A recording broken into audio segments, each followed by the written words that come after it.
Hello, Christian family. This is Reverend John here. Remember, a couple weeks ago, I told you it wasn't a conspiracy. Because it's not. It's getting worse. All the violence, all the craziness in the world, you better have a belief system in something. But I told you I was going to find out what was going on. I was going to do my research. Well, here we go. Tell me what you think. Watch until the end. What's going on? It happened in a matter of seconds. Hey! Get down! Columbus police officer Nicholas Reardon arriving on the scene and opening fire, shooting and killing 16-year-old Micaiah Bryant. Investigators say armed with a knife. Multiple times. She just went at her. Reardon responding after a Supposed to have 911 hand-to-hand call for combat help. skills. There's no way he should have killed them,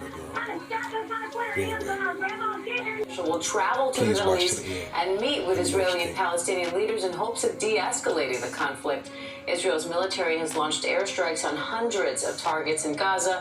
Hamas and other militants have also launched hundreds of rockets into densely populated areas in Israel.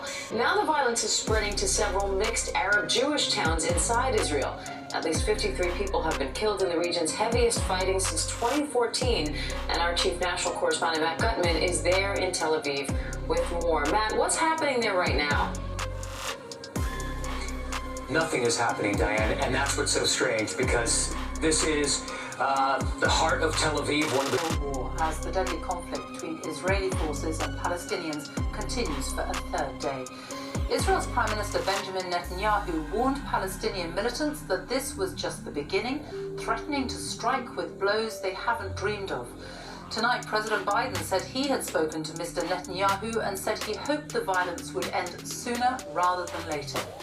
At least 65 Palestinians, including 15 children, and 6 Israelis are reported to have been killed since Monday. In the past few days, Palestinian militants have fired a mass barrage of rockets into Israel, including on Tel Aviv. And Israel has carried out a heavy bombardment of Gaza, launching hundreds of airstrikes. Tensions have been growing in Jerusalem, partly fueled by a long-running threat to evict Palestinians from their homes in East Jerusalem. It all came to a head on Friday at Al-Aqsa Mosque. The site where it stands is highly sensitive, sacred for both Muslims and Jews. Israeli police used CS gas and stun grenades at the mosque. Palestinian youths threw rocks at them. Here's our Middle East correspondent, Tom Bateman.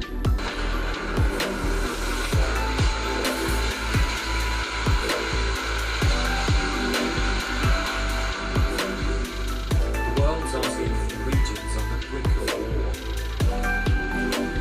People who work to this feel it's already war. Palestinians in Gaza face the fiercest Israeli bombardment since the last all-out conflict. Israel says it's going after militant leaders, some were killed in their homes. But civilians died in this strike, said Palestinian health officials. In Gaza, territory under blockade, grief quickly turns to anger. A teacher and another woman are dead after a school shooting in Russia. Police swarmed the school, which is east of Moscow. 21 other people went to the hospital. Most of them are children. So MTS Time has been following this story for us. MTS, this just broke early in the morning. What's the latest now? Emery, Vlad, good morning. Yeah, these details really just coming in about this horrific school shooting in Russia. But here's what we know. We've been seeing footage shared on social media that showed some of these children, again, mostly 8th graders dressed in school uniforms, jumping from windows to escape from this active shooter. Now, according to Russian TV, at least 2 of those students died after falling from a second-floor window. More than 20 others, again, mostly children, were also wounded in the mass shooting, with many taken to nearby hospitals. Investigators are saying that a 19-year-old suspect has been detained and may have been a former student at the school. Now, the attack happened in Kazan, which is the capital of the Tarstan region of Russia, which is around 510 miles east of Moscow. The leader of Tarstan said the attack was, quote, a major tragedy for the majority Muslim republic. Now, responding to the shooting, we've now heard from the Russian President Vladimir Putin. He's promising to review the country's gun laws in light of this shooting. Tonight, police say his mother's boyfriend has confessed to his murder. This turn of events weighing on the hearts of the Valley community after a 6-day push to bring the boy home. But the hunt for answers continues, including a motive and the whereabouts of Amari's remains. Our Fox 5 team coverage with developments since the story broke last week, and we continue our coverage tonight. Drew Andres keeping an eye on the hotel where the boy was last seen. That's where heavy police presence remains tonight, and people are gathering to mourn the child's death. Ken Passoff digging into the suspect's criminal past. But first, let's turn to Fox 5's Joe Viel. You spoke to the man who police also say confessed to the crime. And tonight, Joe, you're learning when Terrell Rhodes will face a judge. That's right, John. Rhodes will be in court tomorrow morning. Now, back here tonight at police headquarters, a news conference was less than 2 minutes long, but just devastating for many people to hear. After hundreds of volunteers searched and prayed for 2-year-old Amari Nicholson's safe return, Lieutenant Richard Myers with Metro Police delivered news that was very difficult for many to hear. I'm here to tell you today that Terrell Rhodes has been booked for the murder of Amari Nicholson. The lieutenant said the boyfriend of Amari Nicholson's mother didn't go down without a fight. There will be additional charges, however. While the arrest was taking place, Terrell Rhodes chose to fight with police officers, and during the course of that fight was briefly able to retrieve an officer's firearm. That incident was quickly de-escalated, and Rhodes was transported to the Clark County Detention Center and booked accordingly. Now, as word started spreading of the arrest, Amari's mother sent Fox 5 this social media message saying, quote, "He killed my baby. He just confessed. I'm with Metro now. We'll speak when I'm done."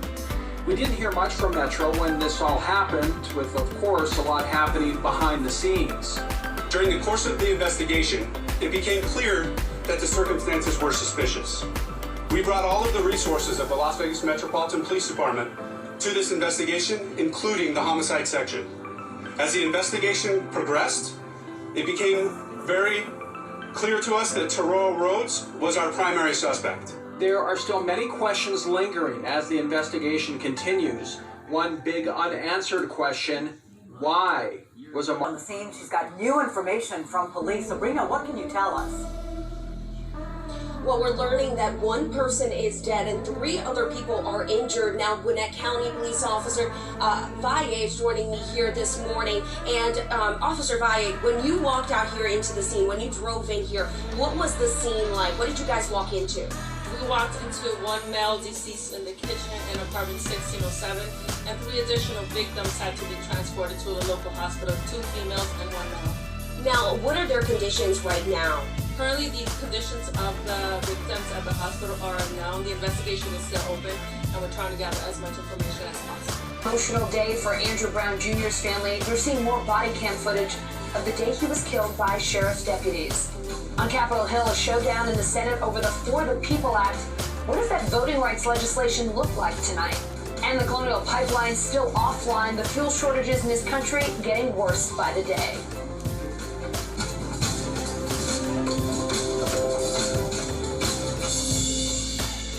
We start today with the Andrew Brown Jr. body cam video. NBC News correspondent Katie Beck is in Elizabeth City, North Carolina. Katie, we are talking about nearly 2 hours of footage from that deadly confrontation between sheriff's deputies and Andrew Brown Jr., but his family only seeing about 20 minutes of it. Why so little?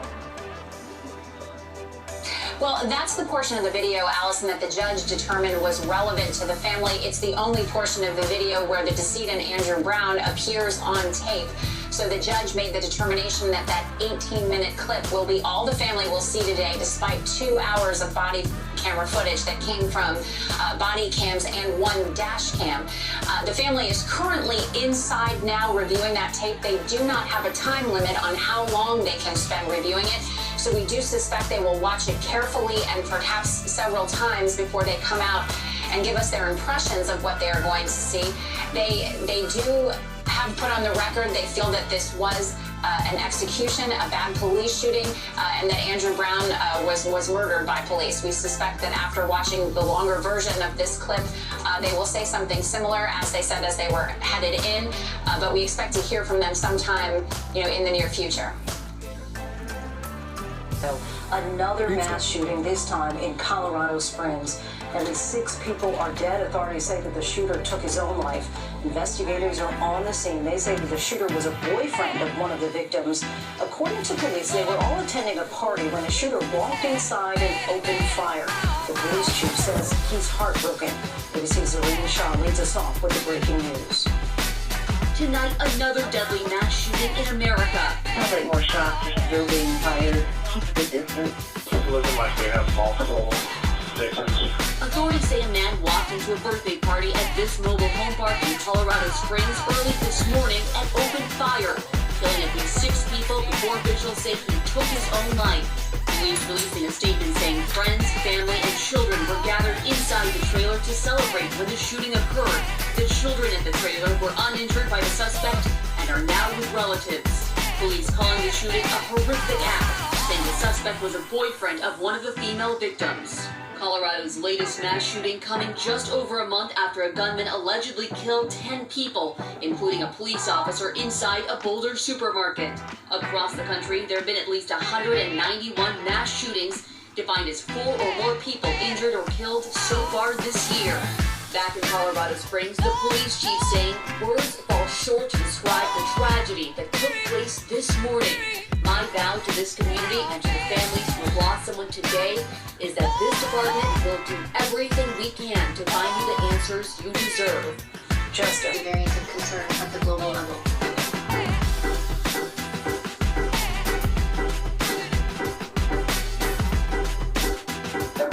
There is some available information to suggest increased transmissibility of B1617.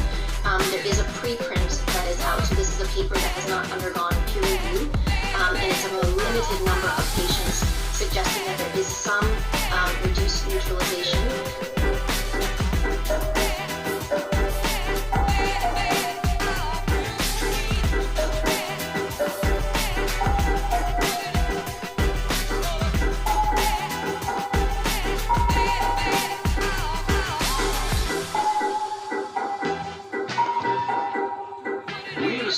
In a perilous situation. The spread of variants, increased social mixing, the relaxation of public health and social measures, and inequitable vaccination are all driving transmission. Yes, vaccines are reducing severe disease and deaths in countries that are fortunate enough to have them in sufficient quantities. And early results suggest that vaccines might also drive down transmission.